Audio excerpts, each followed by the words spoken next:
Diabetes பேஷண்ட்ஸ்லாம் வந்து ஒரு பெரிய கவலை இல்லைன்னா நிறைய ஃபுட் ரெஸ்ட்ரிக்ஷன்ஸ் இது சாப்பிடலாம் இது சாப்பிடக்கூடாது இது சாப்பிட்டா பிரச்சனை அப்படின்னு ரொம்ப கன்ஃபியூஸ்டாக இருப்பீங்களா. இந்த 5 விஷயத்தை நீங்கள் தாராளமாக சாப்பிடலாம். ரொம்ப ஹெல்த்தியாகவும் இருக்கும். உங்களோட சுகர் லெவலும் கண்ட்ரோலாக இருக்க நிறைய சான்சஸ் இருக்குது. ஃபஸ்ட்டு பார்த்தீங்கன்னா ப்ரோட்டீன் எடுத்துக்கோங்க. அதாவது முட்டை, மீன், இல்லை சிக்கன். வெஜிடேரியன்ஸ் பார்த்தீங்கன்னா இந்த கடலை வகைகள், பயிர் வகைகள் அந்த மாதிரிலாம் எடுத்துக்கோங்க. ஒரு நல்ல ஹெல்த்தி ஆப்ஷனாக இருக்கும்.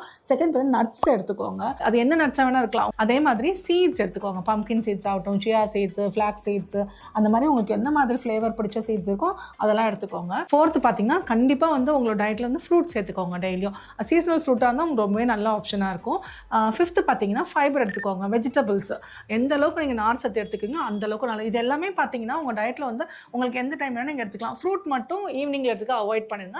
மிச்சம் எல்லாமே பார்த்தீங்கன்னா எப்பப்போ எந்த மாதிரி எடுத்துக்கலாம் அப்படின்னு உங்களுக்கு தோணுதோ அந்த மாதிரி எடுத்துக்கோங்க. மெயின்லி 2 விஷயம் ஃபாலோ பண்ணிக்கோங்க. வந்து நிறைய சால்ட்டு சேர்த்துக்காதீங்க, ஃப்ரை பண்ணி சாப்பிடாதீங்க. இந்த 2 விஷயம் மட்டும் இல்லாமல் உங்களுக்கு எப்படிலாம் பிடிச்சிருக்கோ அந்த மாதிரிலாம் வந்து நீங்கள் சேர்த்துக்கோங்க.